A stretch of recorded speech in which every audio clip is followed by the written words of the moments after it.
샬롬. 한 주간 여러분 잘 보내셨죠?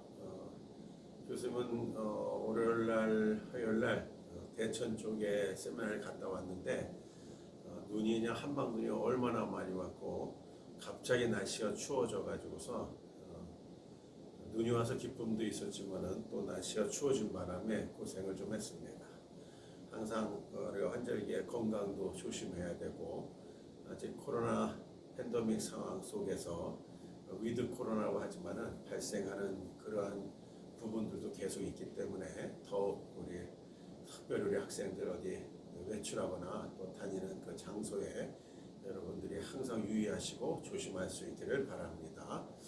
자, 이제 오늘은 그 10장 어둠에서 구원받은 여인 막달라 마리아에 대해서 오늘은 강의를 할 것입니다. 이제 오늘 강의하고 나면 이제 아마 한 2주 정도 그죠? 강의하고 아마 기말고사를 볼 것 같아요.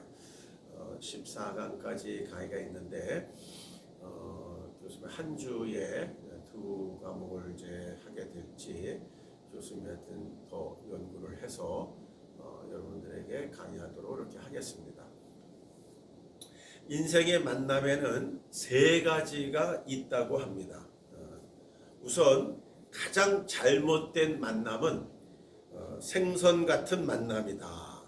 그러한 만남은 만날수록 비린내가 묻어나기 때문에 그리고 가장 조심해야 할 만남으로 꽃송이 같은 만남이 있습니다. 피었을 때에는 환호하지만 시들게 되면 버리고 말기 때문입니다. 그리고 가장 시간이 아까운 만남도 있는데 그것은 지우개 같은 만남입니다. 순간적으로 만났다가 순식간에 지워져 버리기 때문에 그렇습니다. 그렇다면 만남 중에 가장 아름다운 만남이 있는데 여러분 어떤 만남일까요? 그것은 손수건과 같은 만남이라고 합니다. 힘이 들 때는 땀을 닦아주고 또 슬플 때는 눈물을 닦아주기 때문에 그렇다는 거죠. 이렇게 만남이 인생의 행복과 불행을 결정을 합니다. 우리의 인생에 있어 제일 중요한 축복은 바로 만남의 축복이라고 할 수 있습니다. 영국의 한 시골에서 부잣집 소년이 연못에 빠져 거의 죽게 됐을 때에 가난한 집에 수영차라는 소년이 그를 구해줬습니다. 그 후에 이것이 인연이 돼서 둘은 친한 친구가 됐습니다. 어느 날 부잣집 소년이 그 친구에게 말했습니다. 친구야, 네가 소원이 있다면 소원을 하나만 말해줄래? 내가 너의 소원을 꼭 듣고 싶어. 자기가 물에 빠져 죽었을 때에 가난하지만 수영을 잘했던 친구가 건져진 그 은혜를 잊지 않고 그 친구에게 이러한 말을 한 것입니다. 그러자 가난한 집 친구가 대답을 합니다. 내 꿈은 런던에 가서 의학을 공부하는 거야. 이렇게 얘기를 했어요. 그 부잣집 소녀는 친구의 소원을 자기 아버지에게 얘기했고 마침내 가난한 집의 소녀는 친구 아버지의 도움으로 런던에서 의학 공부를 하고 의사가 됐습니다. 그가 바로 페니실린을 발견한 알렉산더 플레밍이었습니다. 그런데 그 페니실린을 발견한 알렉산더 플레밍이 발견한 지 얼마 되지 않아서 플레밍은 그 부잣집 친구가 폐렴으로 위독한 상태에 빠졌다는 소식을 듣게 됩니다. 그래서 이 플레밍은 페니실린을 들고 급히 그 친구에 달려가서 그 친구를 간신히 살려냈습니다. 그렇게 살아낸 부잣집 친구가 바로 제2차 세계대전의 영웅이었던 윈스턴 처칠이었던 겁니다. 여러분 귀한 만남이죠. 생명을 구원해주고 그 은혜에 보답하고자 소원을 들어주고 또 그런 가운데 훌륭한 의사로서 페니실린을 발견하게 되고 그리고 발견한 그 페니실을 통하여서 그것을 가지고서 친구 윈스턴 처칠을 다시 살려주게 되는, 그리고 위대한 세계 제2차 대전의 영웅이 되었던 그 친구를 살려주게 됐던 이런 놀라운 일들이 귀한 만남이죠. 성경에도 수많은 만남의 사건들이 나타나는데 어둠 가운데서 살다가 예수 그리스도를 만나서 구원받은 멋진 여인의 이야기가 나옵니다. 오늘 바로 강의를 하려고 하고 있는 바로 이 여인이죠. 막달라 마리아입니다. 이 여인은 초대 기독교 역사에서 중요한 역할을 이제 감당하게 됩니다. 왜냐하면 부활하신 주님을 처음으로 뵙고 믿게 되었기 때문입니다. 파수꾼들이 대제사장들에게 빈 무덤에 대해 보고하자 대제사장들은 미친 듯이 거짓말을 지어내어 주님의 부활을 부인하는 해명으로 둘러대게 했습니다. 한편 막달라 마리아, 또 작은 야고보의 어머니 마리아, 또 살로메가 제자들에게 주님의 무덤이 비었다고 전해줬지만 제자들도 비웃었습니다. 예수의 제자들 역시 말도 안 되는 소리야, 죽은 자가 어떻게 살아나냐, 이렇게 부활을 부인한 것입니다. 베드로와 요한은 여인들의 말이 사실인지 확인하기 위해서 무덤으로 달려갔고, 나머지 제자들은 대제사장들과 바리새인들이 무서워서 문을 꽂고 잠근 채 숨어 있었습니다.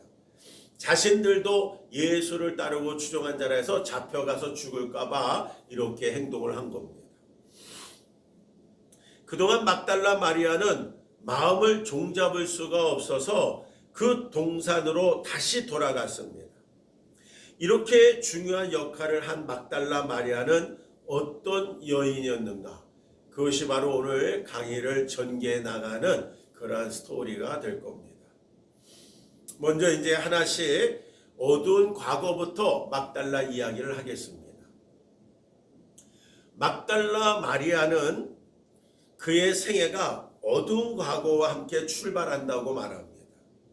그래서 흔히 그녀를 부도덕의 대명사처럼 생각을 하는데, 사실 그녀의 행실이 음란하고 지저분했다는 그러한 것을 입증할 증거는 아무것도 없습니다. 성경에. 막달라 마리아는 그리스도께서 귀신의 속박에서 건져내신 여성일 뿐입니다. 귀신 들렸던 그 여인, 그 귀신의 속박에서 막달라 마리아를 예수님이 건져주신 거죠. 누가는 그녀를 7 귀신인 나간 자, 막달라 마리아니라 하는 마리아라라고 소개를 하고 있으며, 마가복음 16장 9절도 7 귀신이라는 표현을 사용하고 있습니다.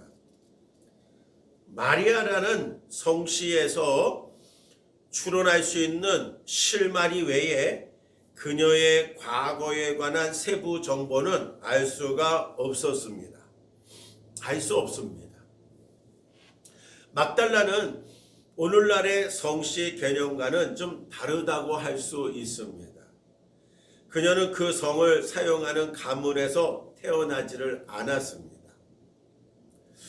사실 막달라 마리아 할 때 막달라라는 말은 동네 이름이기 때문에 어떤 가문의, 막달라라는 가문의 막달라가 아니라 그냥 동네 막달라에 사는 마리아, 이렇게 구분하기 위해서 표현을 한 것뿐인 겁니다. 성경에는 막달라라는 말이 붙은 이유는 베다니의 마리아와 또 예수님의 모친 마리아를 비롯해서 신약 성경에 등장하는 여러 마리아들이 있는데 그것들과 구별하기 위해서였다라고 말하고 있습니다. 막달라라는 작은 어촌 마을인데 갈릴리 호수 북서쪽 해안에 위치하고 있습니다. 예수님은 그 지역에서 몇 차례 귀신을 축출하는 기적을 베푸셨습니다. 그곳은 귀신들의 활동이 극심했던 지역이었던 것으로 보입니다. 귀신 들렸을 때 나타나는 현상이 매우 다양한데 마태복음과 마가복음에 소개된 두 사람처럼 제정신을 잃고 아무도 접근할 수 없을 정도로 사납게 변하는 경우가 있었습니다. 이 두 사람 가운데 한 명은 돌로 자기 몸을 상하게 하는 끔찍한 행동을 저지르기도 했고, 하지만 그보다도 신체적인 증상을 보일 때가 귀신 들린 사람의 증상으로 나타나는 경우가 있었습니다. 즉 성경에는 귀신 들린 사람들이 눈이 멀거나 귀가 들리지 않거나 말을 못하거나 발작을 일으키거나 이렇게 신체적인 증상으로 귀신 들린 것이 표현되는 경우가 성경에 여러 군데 나타나 있습니다. 질병에 걸리는 등 다양한 증상을 일으키는 사례가 성경에 나오죠. 많은 사람들이 귀신 들린 현상을 묘사하는 성경의 기록을 일종의 미신으로 받아들이곤 합니다. 그래서 실제로는 귀신 들린 것이 아니라 간질이나 정신병의 일종일 뿐이라고 생각하는데 이는 큰 오산입니다. 성경은 귀신 들린 상태를 간질이나 중풍과 같은 일반적인 질병과 엄격히 구별을 합니다. 귀신 들렸다는 것은 악한 영에 속박된 상태를 뜻합니다. 악한 영은 인격을 지닌 타락한 영적 피조물로서 고통받는 사람의 내면에 거주를 합니다. 성경에 보면 악한 영은 사람의 입을 통해 말까지 하는 것으로 나타나고 예수님은 때로 악한 영을 다스리는 권세를 입증하시기 위해서 그들의 정체를 폭로를 하셨습니다. 하지만 성경은 귀신 들린 상태를 죄가 아니라 오히려 고통으로 묘사하고 있습니다. 부도덕한 행위, 또 미신, 우상 숭배 등으로 마음에 귀신이 들어와 자리를 잡는 경우도 있지만 신약 성경에 기록된 귀신 들린 사람들 가운데는 부도덕한 행위와 연관된 예가 아무것도 없습니다. 그들은 언제나 강팍한 죄인이 아니라 고통받는 사람으로 묘사되어 있습니다. 그들은 악한 영의 영향 아래 인간의 존엄성을 상실한 채 괴로워하며 살았습니다. 모두들 비참하고 가엾고 외롭고 비통하고 쓸쓸하고 애처로운 사람들이었습니다. 그리고 대부분 사회로부터 소외를 당했습니다.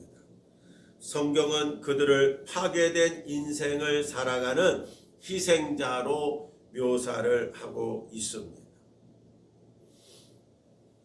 바로 이 막달라 마리아가 그런 사람이었습니다.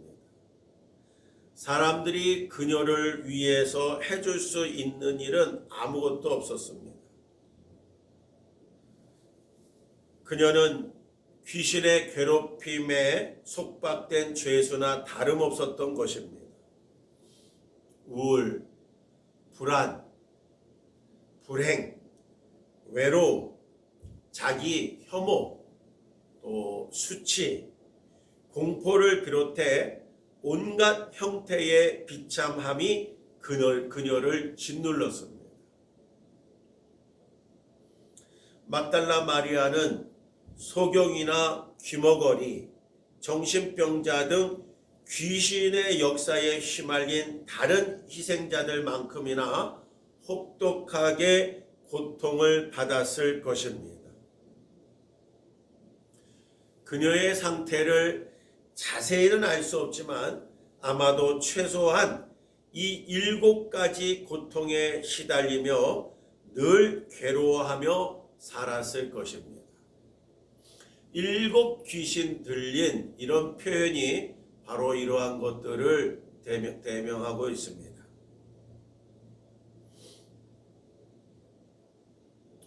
가족들이 헌신적으로 보살피는 경우도 더러 있었지만 귀신 들린 사람들 대다수는 친구도 없이 외롭게 지내야 했습니다. 그들은 자신을 사로잡은 귀신의 속박을 깨뜨릴 수 없었기 때문에 잠시 휴식을 취할 수도 또 어떤 기쁨을 누릴 수도 또 느낄 수도 없었습니다.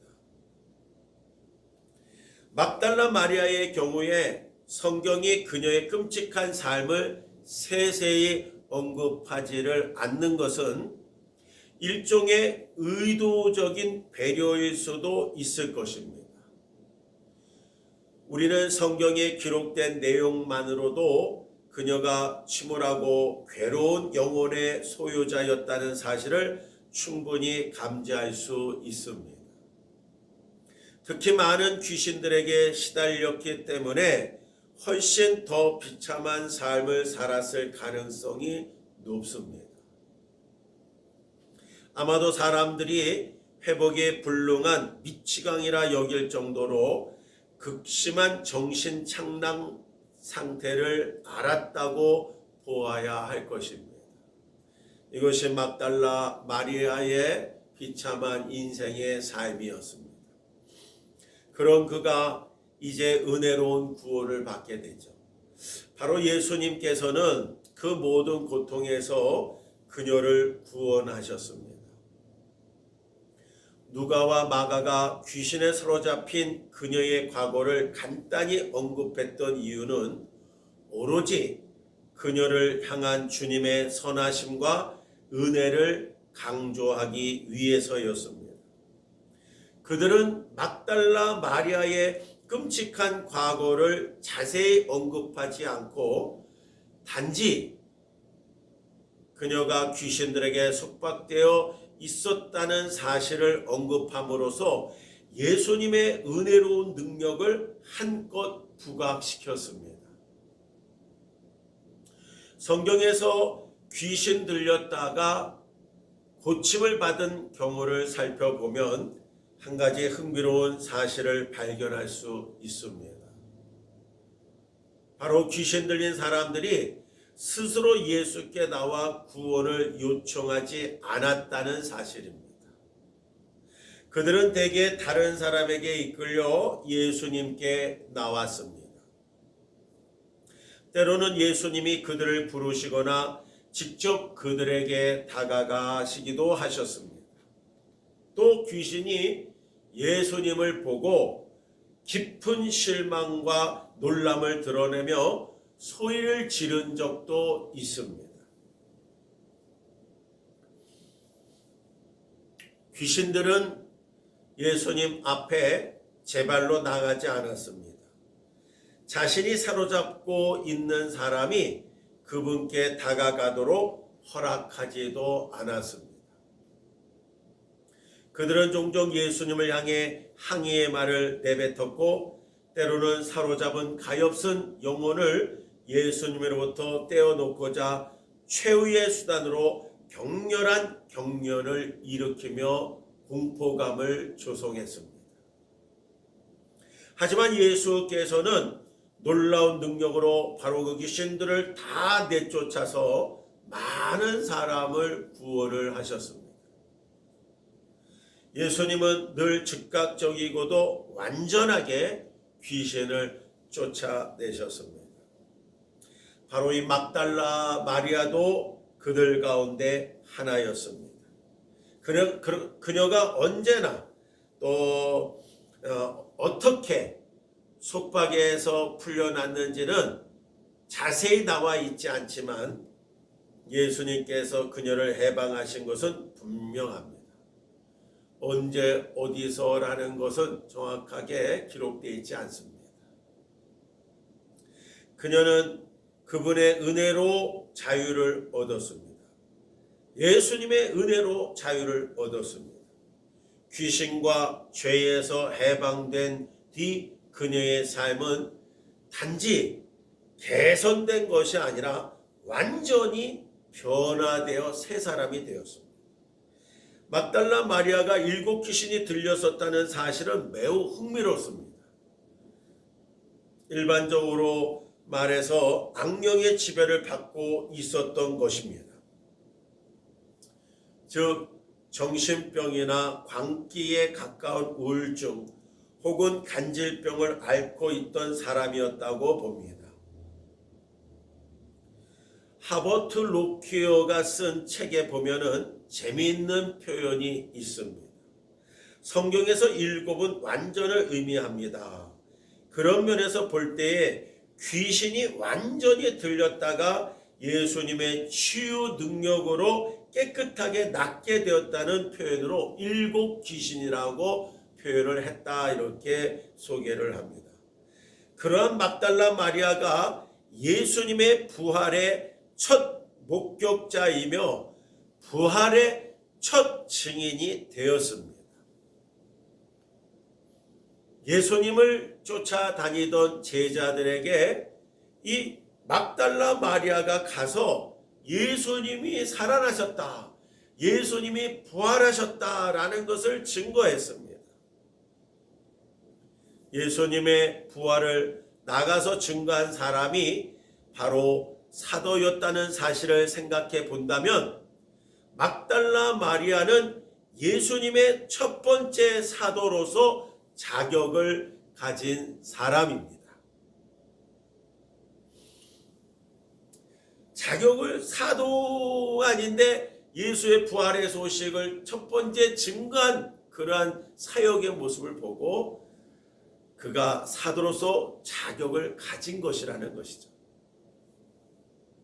우리는 세상에서 비천한 사람들이지만 예수님을 만나게 되면 이처럼 예수 그리스도의 사랑을 받고 그리스도인이 될 수가 있습니다. 예수님을 만나야 우리는 완전한 사람이 될 수 있습니다.